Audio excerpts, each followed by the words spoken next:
Hello, I've returned. Let's do this. Counting breaking objects. Alice's Guide. Let's do this.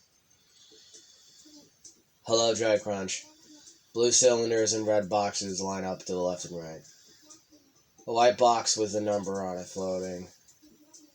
Now you just see what happens. With each match object, the number increases. In other words, the white box displays the count of broken objects. So this time around, I'm going to need you tell you everything you need to know about how to display a count of broken objects. Let's go to the program screen. Okay. Hello, hey peeps, it's me, Person Nodon. Looks like I'll be taking care of all of the smashing today. Hey, we're Object Nodon, quite a little squad, eh? 5 of us on the right were red boxes. The 5 of us on the left were blue cylinders. As far as the count of smash objects, that handled by these 3. Hey, honey, need me for something? Does the person thingy want to smash everything up again? I counted the number of things that broke. 10 things broke. Let's have a round of applause for Person Nodon. Great job on the smashing. Aw, peace, it's nothing, really. Working together, we're a team that can count and display the number of broken objects. Yes, it takes all 3 of us to count the objects that person breaks. Let me explain exactly what role we each play. Listen carefully, and you just might learn something. For starters, the 3 of us will introduce ourselves, starting from the left. Hi there, honey. I'm the breaking Nodon. I'm the one who outputs a signal whenever something breaks, but I'm sure you already knew that, honey. Right now, I'm watching out for when boxes or cylinders break. I am Counter Nodon. I can count anything. I can count sneezes. I sneeze 12 times yesterday. When I get a signal at my count up port, I increase the number and output as a signal. For example, in the current setup, I output the number of times I got a signal from Object Break Nodon.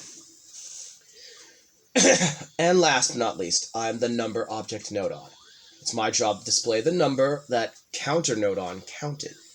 Did you know that the signals that are passed between connections are actual fact numbers in their basic form? So when I get a signal as my input port, I display the signal's number on the game screen. In summary, when a box or cylinder is broken, the Object Break Nodon outputs a signal. Every time the Counter Nodon receives input, it counts it and then outputs the new number. When the Number Object Nodon receives that signal, it displays it on the game screen. That's right, we're all working together as a system for counting broken objects and displaying the total. Hey, hon, something else you might be interested in. You know, if you change my check what setting, you can have me only watch out for certain objects breaking if you like. I could only count when the boxes break, for example. Why don't we try that out? Okay. Go to the settings, box and cylinder. Get rid of that. Now we can close the screen. Okay, got it. Now we'll only be able to check if boxes break.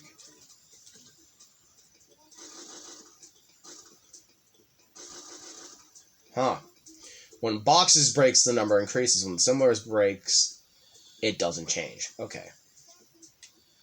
So that's how we'd only count box breakage.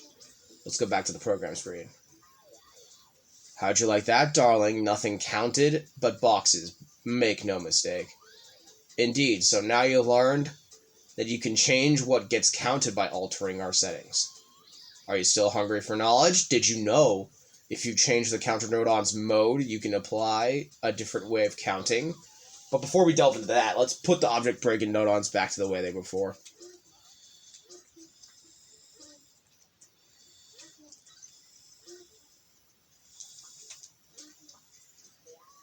Okay, hon, I'll check for both cylinders and boxes breaking now, just like before. With that taken care of, let's change the counter nodon's mode. Mode refers to my way of counting. I have 4 modes in total. That's 4 modes. Yep, let's check his modes. Alright, select the counter nodon. Setting screens. Here's where you can set the modes. Currently, it's set to no limit. As the name suggests, in this mode, the counter will keep counting without any limits.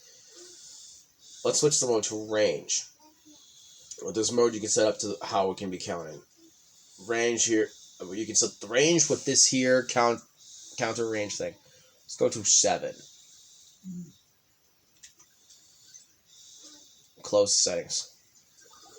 I will only count between 0 and 7. Let's see how that does. The counting stops at 7 now. In range mode, the count won't go beyond the set limit. Let's go back to the program screen. Try out the other modes. Yep. Select him. Loop. You can leave that count at 7. Okay. My mode is set to loop. My range is still set of 0 to 7. See how that changes. Okay.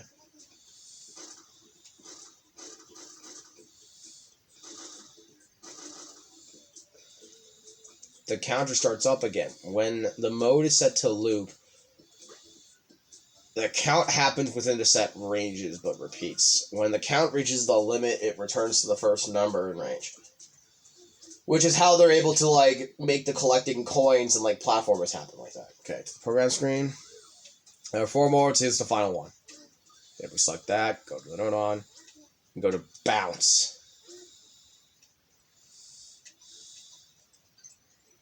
Go to 5, close the settings. Count mode, bounce. My range is 0 to 5. Okay.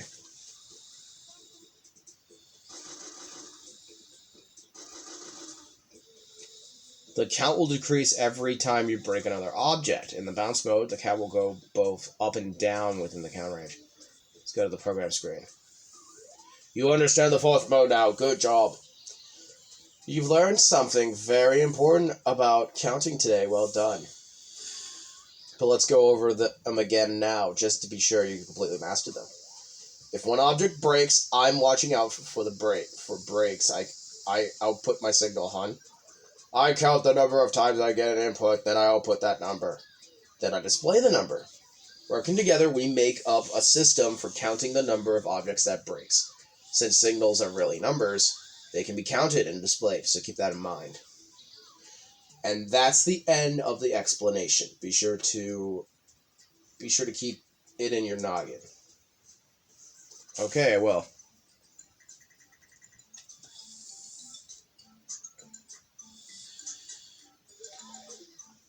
And this time on Honor Roll, step 5, we have setting a win condition here. So let's do that. How are you this fine step? Are you feeling ready to roll? Last time we implemented a way to count the number of apples we collected. In this step, I have some other plans in store for that number. Like figuring out how many apples we still have left to count. That's not all. We're going to do even more mathematical magic to create a win condition for our game. But enough of me blathering, let's hop right in. This moment, the game screen tells us how many apples we've collected in total. But we really want to show how many apples we still need to collect. Time to fix that. So our goal is clear. When there are no apples left to collect, we win. Let's see, we have 5 apples to collect in total, so we can work out how many apples are left by subtracting the number collected by 5. So the calculation is like this. We've got our trusty calculator nodon. Let's call that one up right now. So we go to middle, calculate, minus. I excel at performing quick, precise, and logical calculations. Calculator nodon. I need only flourish my arithmetic wand and let the science happen. Subtracting the number in the input 2 port from the input 1 port, for instance, is child's play. The result of calculation will merge at my output port. Can't argue with that. Let's move calculator here. Yep.